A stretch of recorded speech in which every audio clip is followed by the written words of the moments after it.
KFIZ News Time. It is 8:11. Welcome to Landscape Smart, presented by Rademann Stone and Landscape Company. I am Matt Hinker, and with me today is Ron Rademann and Master Gardener Patty. Phone lines are open for your questions, 923-1450 or 1-888-900-1450. Can't give us a call? You can shoot us an email at kfizstudio@gmail.com. Ron, Patty, good morning on this cooler Saturday morning, one that we got even more rain once again. That was the first question I think you asked. Yes. Patty, how much? How much did we roughly get? It's a welcome rain at some point, but now it's a little much. Yeah, I think it's becoming a little over much here.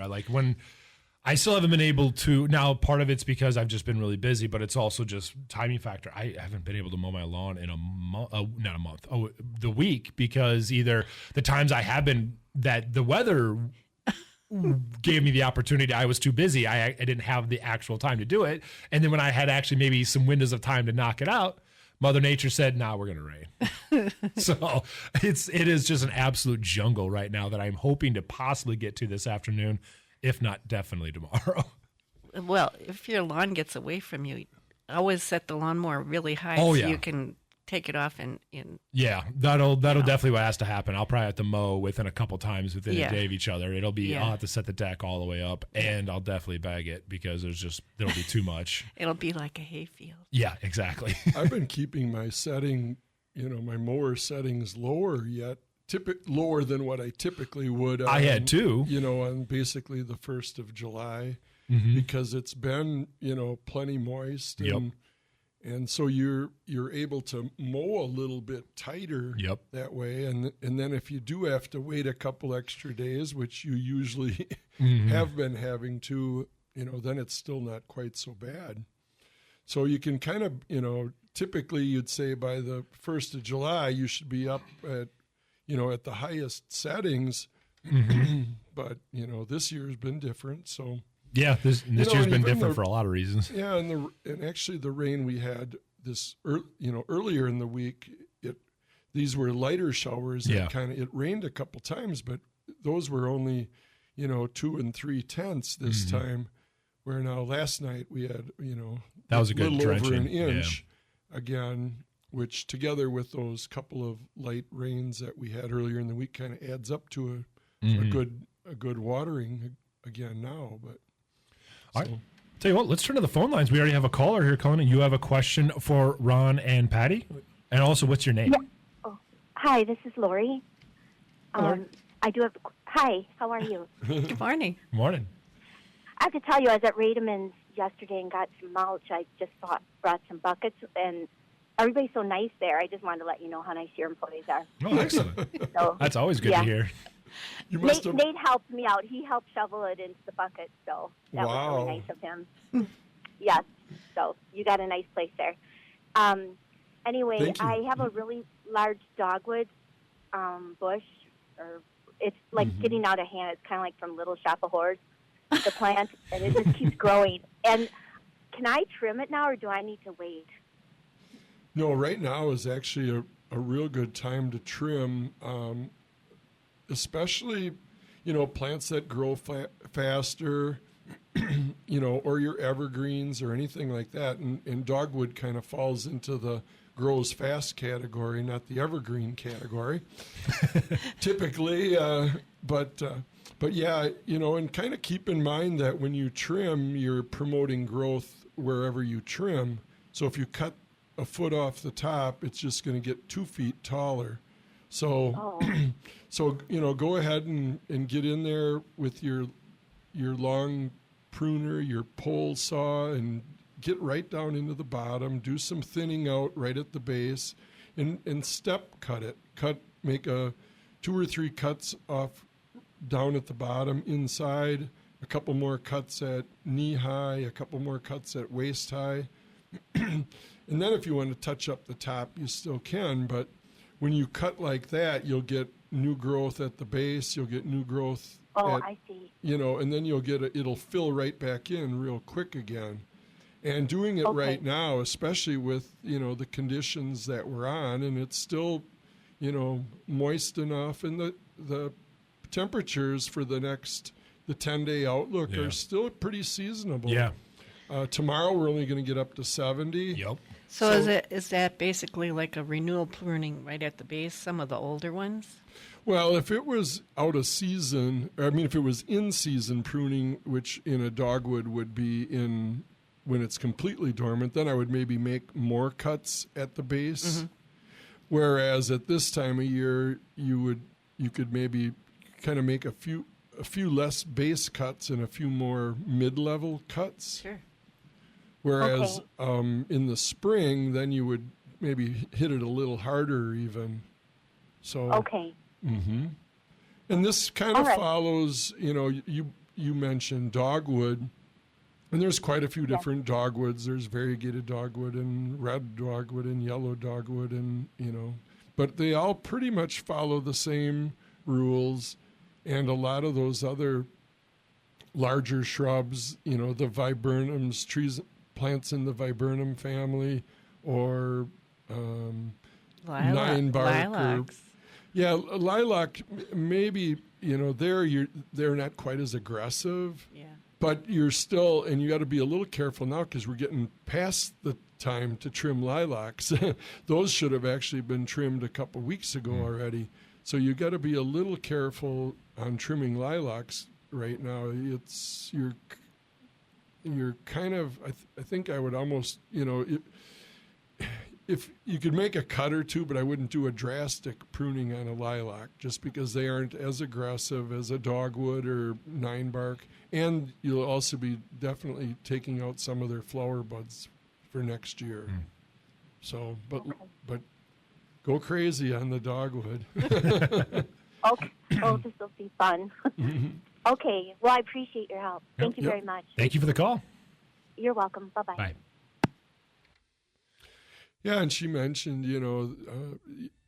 there too, if you pick up some mulch like that, you could go in and trim first and then put your mulch down, and that way you kind of don't have to clean up every little leaf and every little twig. Yeah, just sweep it under the proverbial rug, so to speak. Yeah, and then cover it back over with mulch. So she's I don't know what time she picked up her mulch yesterday morning, but hopefully she didn't get it all put down quite yet, and that she can do her trimming and then put her mulch down. So, and that's a good segue by the caller. I'd assume then Rademann's is open and taking deliveries this morning, Ron? Well, 50-50 on that. I got the text from Joe earlier that they are filled up on deliveries already for today, which is, it's just kind of typically at this time of year we've got plenty of time for deliveries. Yep. And obviously people are taking advantage of a nice Saturday and a nice Sunday for once. It seemed like it's rained about 5 out of the last 6 or 7 Saturdays. Yeah. Or been sweltering. Yeah, so they're, people are able to do a little catching up here now today and tomorrow. So tomorrow's going to be a good work day. It is. It really is. High of 70, and you don't get too many good work days, let's just say on June 30th, right. July 1st. Yeah, the end of June, early July, 70-degree dry, because it's not even going to be very humid either. It's just going to be a real, I think I mentioned earlier in the show when doing the forecast, I'm like, hopefully the 4th is like this for us, because, man. Well, I hope it's a little warmer than that on the 4th. True, yeah. Actually, it being a little warmer wouldn't hurt. You're right. All right, I tell you what, we will head to our first break. Don't go anywhere as you're listening to Landscape Smart, presented by Rademann Stone and Landscape Company. So, Rademann's is open, excuse me, today until noon, Monday through Friday till 4:30. And as Lori said, you'll get taken care of well if you stop on out. I know Joe's there this morning. I'm not sure if Heidi, Brock, we'll find out who's all there to help, but they're there to do it for you.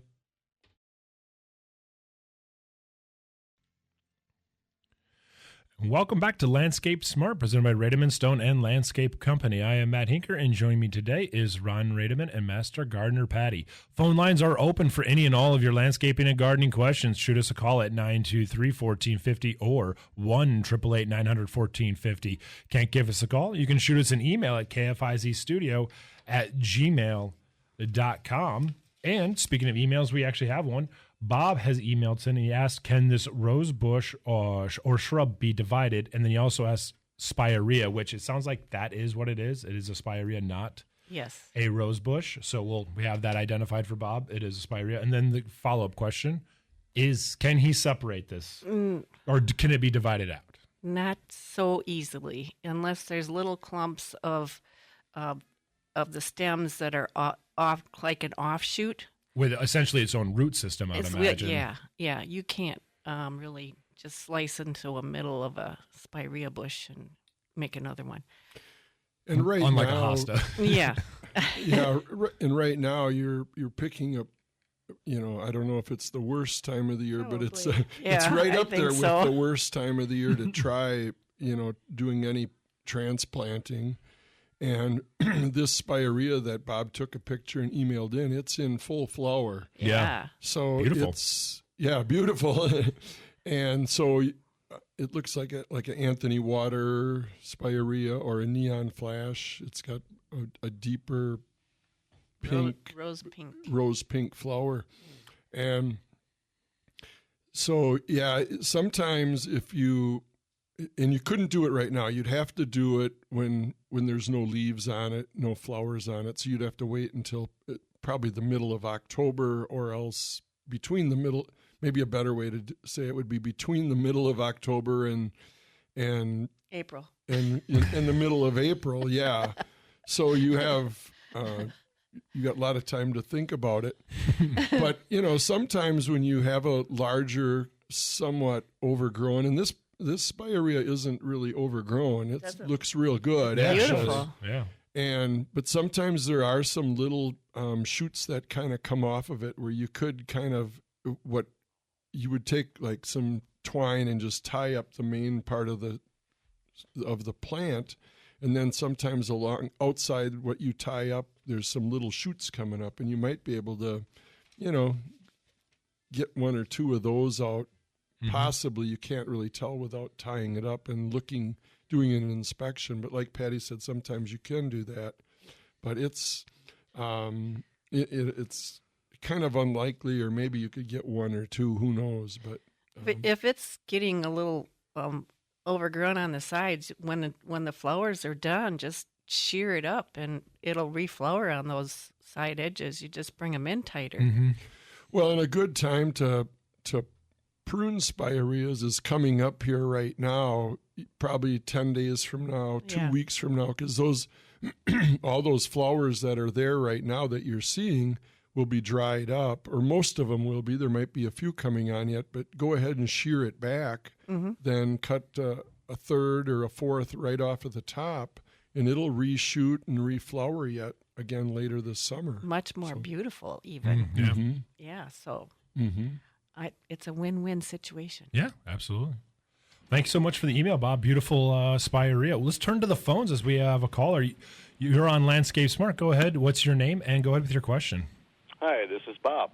Oh, hey, Bob. I've got like 3 raised flower beds, and these plants are in one of them, and they got so wide, I've been trimming them around the sides that I couldn't even walk in between them. So I already have 4 trailer loads of stuff I've cut off, but now I'm seeing these things that like a daisy bush. Is that a black-eyed Susan bush? They look like the same size as what I sent pictures of, and they're just beautiful. I mean, I see them all over the place, and they're in full flower right now. They look like a daisy. Well, maybe they are a daisy. Yeah. I mean, but it's a shrub. Huh. Well, you'll have to send us it's a bush, another picture. and I was wondering if those can be divided. Well, But send even us another some- picture. Even some spireas, though, they have a white flower. Do they? So it could. Well, this is It says- yellow or yeah. black or yellow in the middle, and white petals coming off like a daisy. Maybe it's oxeye daisy. I'm not sure what they are, but I have one. I got it. I don't know how long it's been there, but it's got to be about 5 feet wide.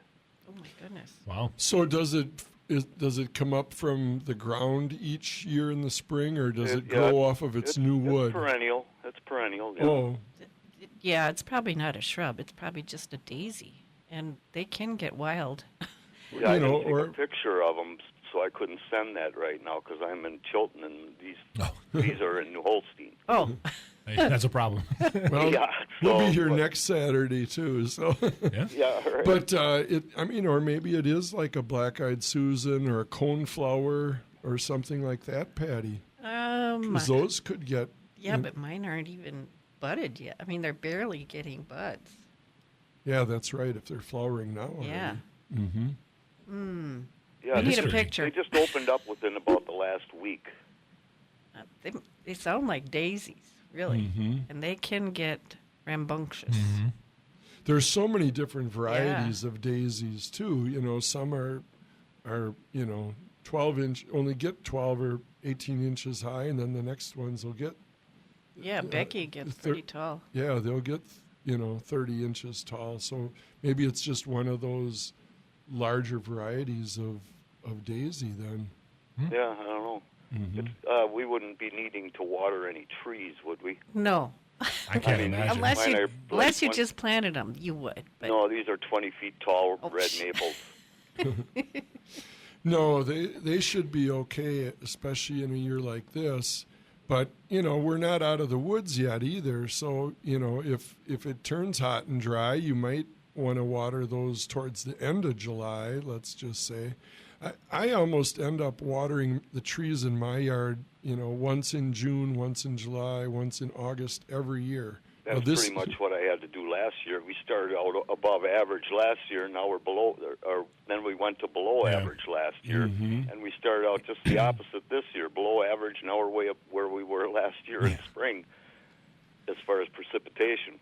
Yeah. But I think you can, you could probably skip the once in June one, and Mother Nature's taking care of that. In another 2 or 3 weeks, then do the once in July one before you get to the once in August.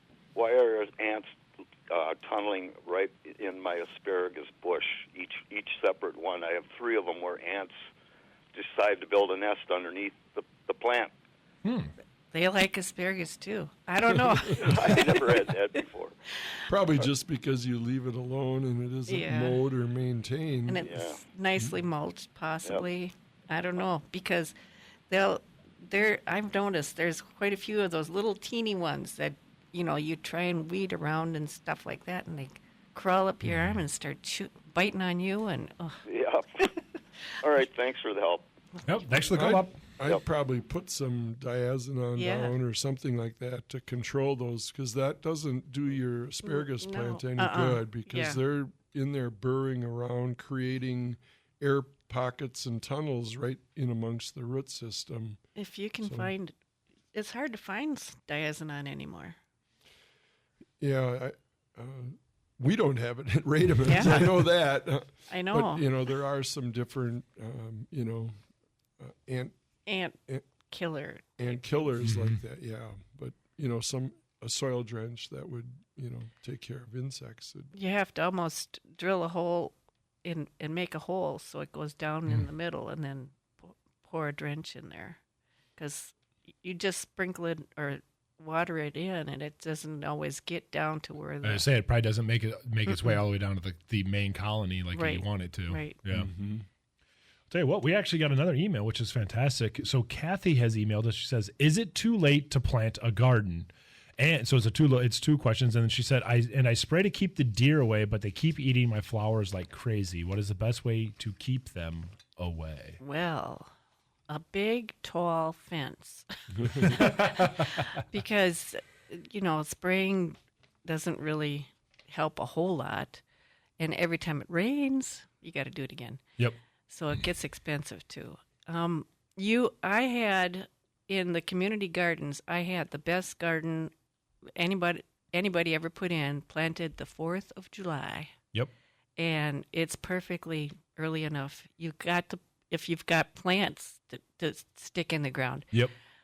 Seeds, I wouldn't plant any like colder climate, the stuff that likes the colder, like the broccolis and the cauliflowers and the brassicas.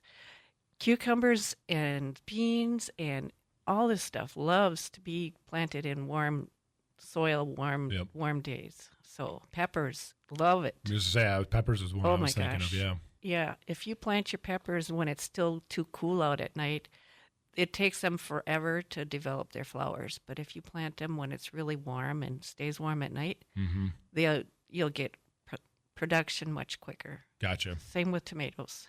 It seems like we're so late into the season this year because we got started so early. Yeah. So everybody thinks, wow, I missed the season, but it's still, it's still June. Yeah.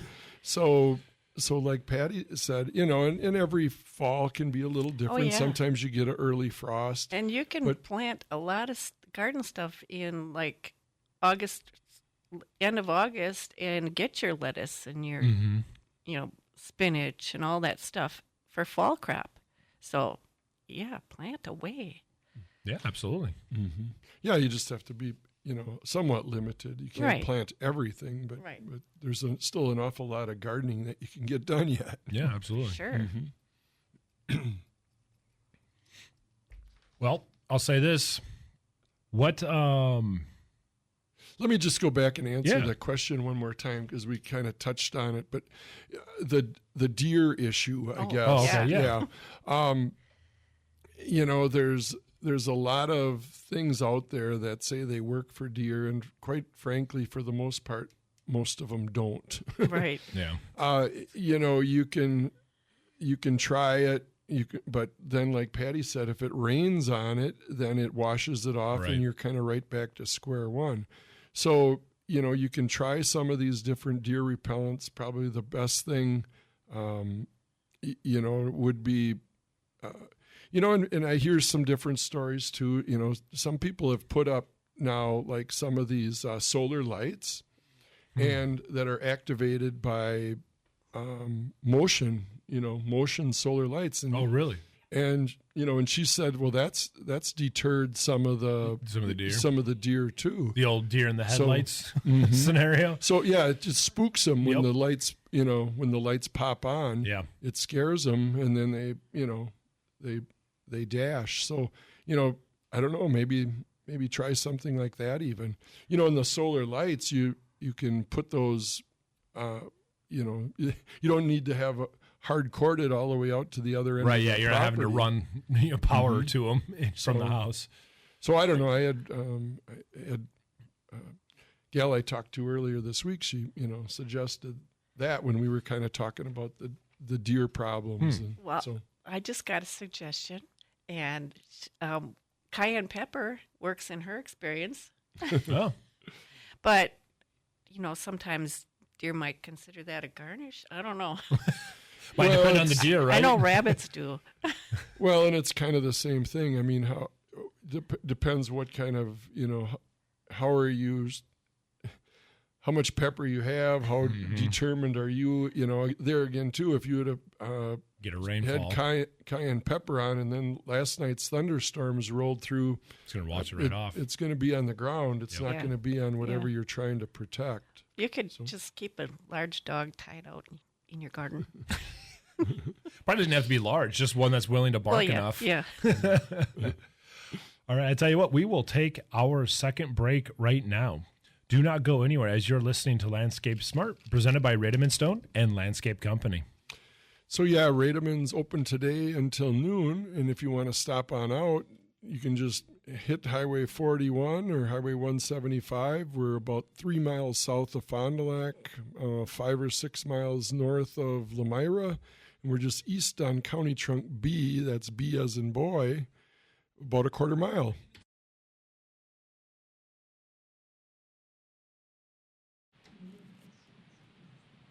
Hello?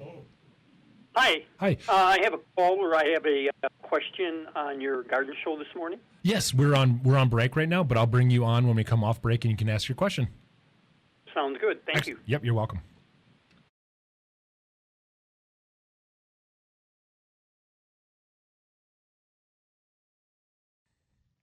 And welcome back to Landscape Smart, presented by Rademann Stone and Landscape Company. I am Matt Hinker, and joining me today is Ron Rademann and Master Gardener Patty. We are taking any and all your questions on the phones.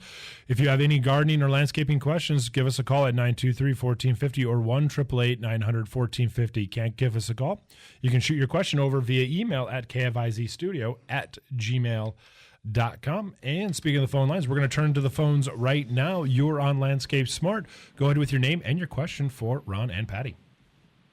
Good morning. This is Mike calling in, and I have a question on an asparagus patch and a raspberry patch that are just totally overgrown with weeds. How can I treat those short of digging everything up? What I would do this time of year is cut back your asparagus. And you can't do that with the raspberries, but cut back your asparagus and then use a killing spray that won't, won't hurt the roots of Let the... me ask you one question.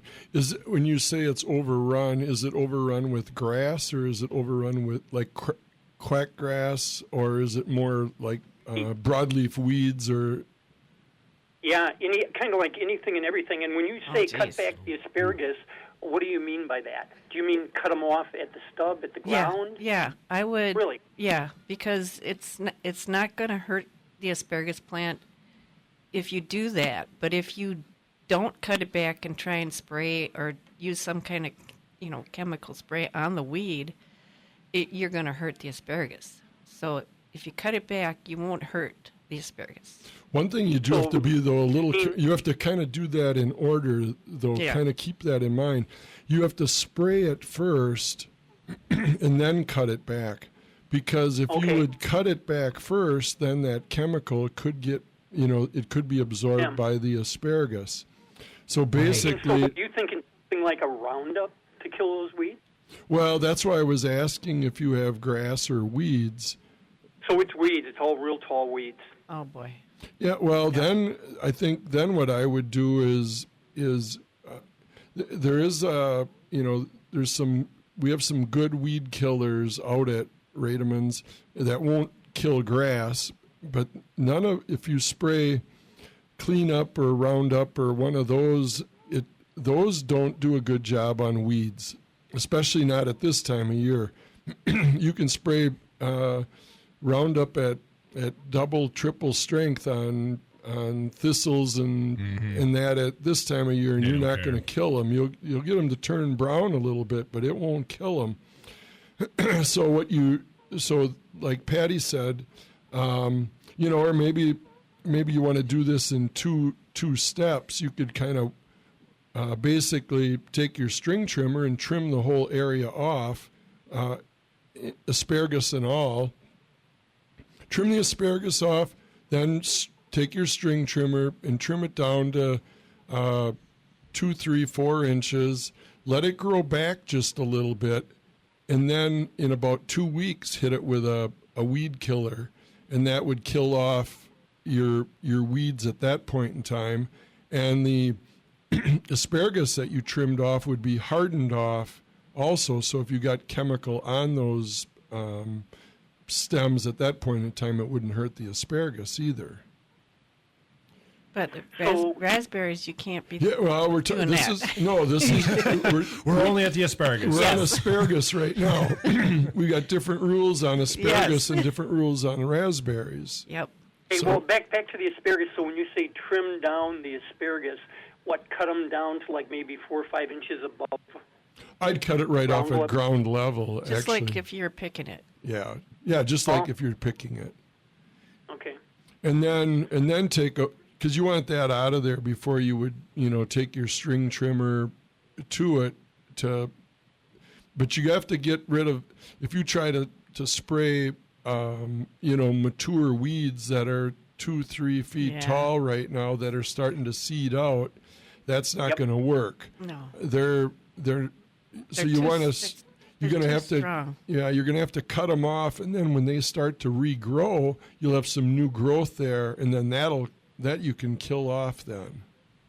So wait a couple weeks to spray that weed killer then. But you have to be careful. You can't spray stuff like that if it's above 80 or 85, I would say 85 because then it can volatilize and go and travel with the breeze. Yeah, watch easily. out for your humidity and the high temperatures. But you know, whether you do it on July 10th or July 15th or July 18th, you know, there's going to be some days in there. Just don't pick the wrong day. Yeah. I've got a hedge trimmer that I'm thinking I can use in there to cut everything down. Sure. Yeah. That's perfect. Yeah, that actually. That might even be perfect. better than the string trimmer. Yeah. Mm-hmm. Right, because if Yeah. they're thick weeds, the hedge trimmer will clip them Yeah. off better. Yeah. Now let's go on to the raspberries. It's like, now we got the asparagus. So back here. one last question on that. So then Sure. after I do cut them down, inches, let's say, above ground, give it 2 weeks and then spray it with a weed cleaner or a weed killer?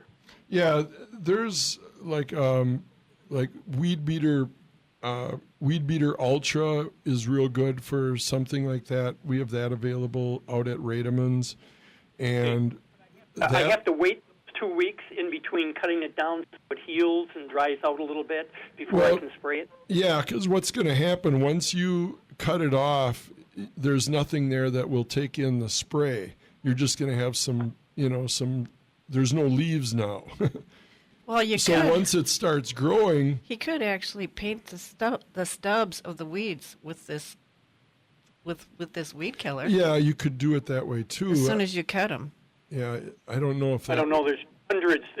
Yeah, Oh. yeah, that to me sounds a little labor intensive. I would just, like you said, take your hedge trimmer, cut them off, and then once it regrows, cut it off maybe at 2 or 3 or 4 inches, not real close to the ground. Let a little vegetation there so that it can, because in this case you want the weeds to grow so that you can kill them. It's kind of a reverse psychology. Right. So Sneak up on him. yeah, and then when they start growing in a couple weeks, you'll see some new growth, some new leaves, some new shoots coming out. Then you can hit them with that Weed Beater Ultra, and that'll kill Spray the them whole off. area. Yep, spray the whole area because it's not going to hurt the asparagus. Right. You might have to spray the whole area, and then if there's some asparagus that's popping up, go ahead and cut that off. But for the most part, those little sprigs of asparagus probably it isn't going to hurt them. Asparagus is going to be tough enough that it should fight right through that. Is that asparagus still growing? So as I cut this down, am I going to find more asparagus in that patch? I don't know that you will get too much more going into July. Yeah. Right. I think they're pretty much done. Mm-hmm. Okay. Now we can talk about raspberries. Well, we did the easy one first, just so you know. The raspberries are really going to be a little bit of a problem. I don't know that there's anything you can do there right now because there's no selective herbicide that you could spray that would kill weeds and not harm raspberries. That's where he's going to have to slice the weed off and paint the stump. Right there, if you would have those bad weeds, but there, if they're real tall, thick weeds, burdocks, Canada thistle, or things like that, maybe then you're just better off taking your, a lopper shears and just cutting them off right at the ground and getting rid of those biggest, tallest ones, and then just dealing with the rest. Just let them grow, because you can't really do anything about them at this time of year. And then once you have to, if you're using an herbicide, a contact herbicide like that, it's not going to work. It's going to hurt the raspberry. You're going to do just as well killing off the raspberries as you are any weeds. Slice off and paint the stump. That's about all. If you got big enough. Of all the big weeds, just slice them ground level and then paint them. Paint the stump, yep. And then if you go back in there, like next fall or in the late fall or again in the spring, and maybe put like some preen down, that would knock off any of the seeds that are coming up. It isn't going to kill the existing weeds, but at least you'd have them under control for next year. And lay down a nice thick compost or mulch over them That'll stop the any weed seeds from sprouting a lot. And if you do get perennial weeds that come back, they'll root into the compost and then be easier to just pull out when they're starting to grow. Kind of keep an eye out real early in the spring too, because some weeds start growing a week or two ahead of the raspberries leafing out. So if you can get in there with again with this Weed Beater Ultra at that time of year and spray those off before the raspberries are starting to grow, before the raspberries leaf out, you'd have to catch them pretty early.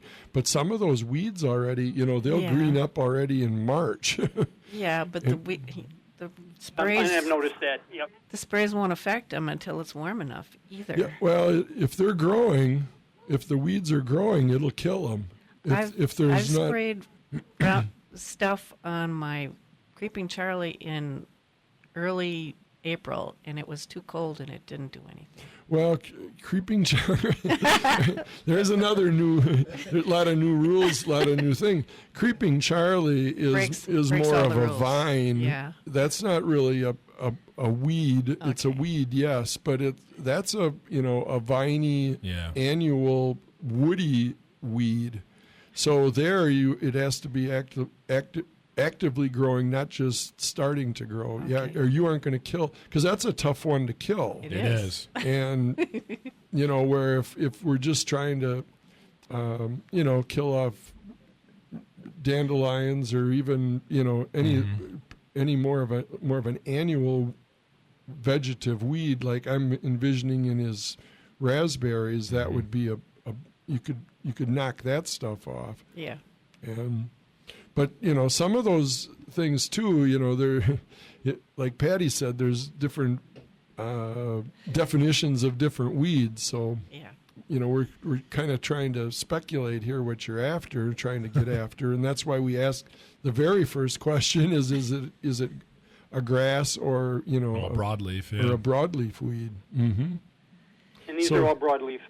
Mm-hmm. Gotcha. Okay, great. Those are the easiest ones. I say that's actually with. Easier, yeah. Mm-hmm. Yeah. Okay. Well, good. I thank you much for the information. We'll be working on it for the next month or two here. Yeah. Well, call us back in August and let us know how it's working out. Yeah. Sounds good. And no news will be bad news. So there you go. Right. Yeah. Thank you for the call. Thank you very much. Appreciate it. Yep. Mm-hmm. Take care. Bye. Bye-bye. All right, I tell you what, we will head to our third and final break, so don't go anywhere as you're listening to Landscape Smart, presented by Rademann Stone and Landscape Company. So Rademann's open today until noon, Monday through Friday till 4:30. You can still give us a call with any questions, 920-922-7612, or stop on out just 3 miles south of Fond du Lac, east on County B.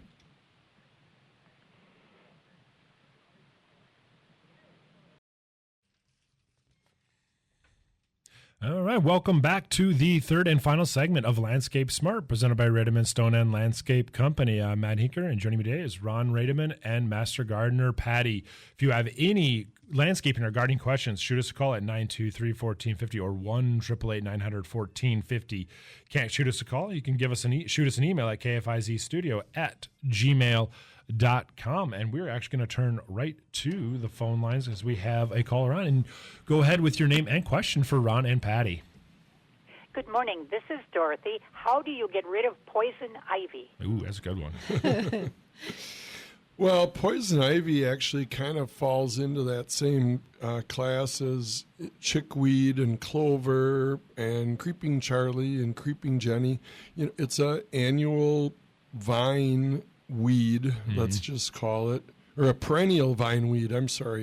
Perennial vine weed, and so you're going to spray that with like that chickweed killer that is available at Rademann's. We have it in concentrated pints, and you got to be it's a little bit trickier there because you want to be spraying it probably the sooner the better here right now, because that goes it hardens off. So you're going to get your best kill if you do it when it's cooler and wetter, which it still is cooler and wetter here yet right now. You have some opportunities coming up. Yeah, typically as you start getting into July, it gets more difficult. So you're going to want to kind of jump on it here real quick. And then, of course, you have to be super careful because you can't just, pull it out once it's because you'll still have some of that chemical could still be on the vine, in the leaves. So you want to spray it and then, wait as long as possible to get that out of there because it's still could have some chemical on it even after it's dead. Mm-hmm. And you might have to spray it a second time because some of these perennial weeds, they have like new shoots coming up down below underneath the protection of the older, larger leaves. It's somewhat woody, so that's going to make it tougher too. Yeah, so you might have to spray it. Yeah, spray it, and then if it'll go down through the root and kill it. Yeah. But you're going to have to. You might have need to do a second application because there could be some new ones developing or new shoots growing. So after about 2 weeks, take a look at it, and if you still see some new shoots or some new green up there, then spot spray those areas a second time. So okay. Thank you so much. It is not a nice thing to have. No, it's not. And I was telling them off the air. Yeah, I'm incredibly allergic to it. My skin explodes if I'm anywhere near it. It's awful. Well, that's what happened to me. Oh yeah. It's I know some people respond to it worse than others, and I know I'm one of them. It doesn't bother me so much. Yeah, some people can roll around in it and just get a light rash. I'm like 5 feet within it. I have gotten it twice, and the second time I got a skin infection. Yeah, because I was clawing at my skin so bad when I was sleeping. Oh boy. But wow. Yeah, thanks for the call. Yeah, thank you. Thank you. Bye. All right, we'll actually keep things right here on the phone lines as we got the callers rolling in on our last segment. We'll make this quick. You have about a minute. Your name and question for Ron and Patty. Go ahead. This is Todd. Yeah. Hi, Todd here. Wondering when the best time to trim evergreen bushes like arborvitae. Oh, okay. Well, you win the question of the day honor because we always say around July 1st or 4th of July or any time right now is your best time to trim evergreens. Sounds like tomorrow's a good day to do it. So yeah, you kind of, if you trim them at this time of year, they're in their active, they're kind of done growing for the year. So if you tidy them up, trim them up, they'll grow out a little bit yet here during the, but not as aggressively. So yeah, you want to catch those right now. If you did them a couple weeks ago, you might end up doing it so yeah, anytime now or the next couple weeks, really. You don't have to race out there this afternoon. You got the first couple weeks of July. So, but a great timely question. Yeah. So thanks, Tom. Thank you. Yep. Thank you for the call. So, they're playing our music, folks. Yep, that's our song. So, Rademann's open today till noon. We aren't taking any more deliveries for today, unfortunately. But stop on out, visit the gang 3 miles south of Fond du Lac, and then just east on County B, just off Highway 41 by a quarter mile. Excellent. Ron, Patty, thank you so much as always. You're welcome. Excellent. Don't go anywhere, folks. As you're listening to 1450 KFIZ and 107 The Bull, the Jerry and Karen Schneider Poker Show is coming up right here, right now.